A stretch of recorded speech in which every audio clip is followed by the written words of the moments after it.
Je lui ai demandé où est-ce qu'il va tous les jours quand il quitte la maison. Il m'a répondu qu'il ne va pas rester là sous la surveillance d'une adulte. J'ai tout de suite compris qu'il parlait de ma fille.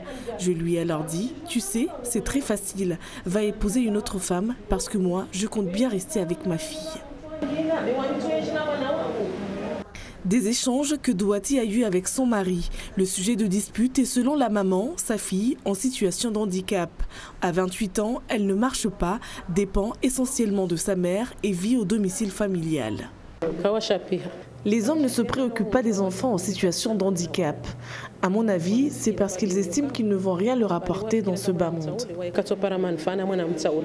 Autour de la table, des parents qui vivent plus ou moins le même quotidien. Douafati est mère de 3 enfants en situation de handicap. Mon premier enfant a le dos courbé. L'état de ses pieds ne lui permet pas de marcher. Il ne parle pas, ne mange rien à part du lait.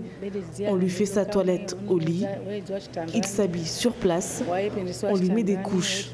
Tout se passe pour lui au lit. Le second est épileptique. Il a les mains déformées, il a 19 ans. La troisième est une fille, elle a 5 ans. Elle a toutes ses facultés mentales. Son handicap concerne ses pieds et ses mains. Tous ici ont un proche qui est en situation de handicap. S'en occuper, faire la cuisine, accorder du temps à son conjoint, une surcharge de responsabilités pouvant mener à une saturation. Il est donc nécessaire de s'accorder un moment d'évasion. Prendre quand même 1 heure ou 2 heures ou une journée de penser à elle, de s'occuper d'elle, de faire une beauté, d'aller se promener, de voir comment il peut aller, comment il peut mener ses actions avec son mari, parce qu'il ne faut pas oublier qu'elle est une femme avant tout.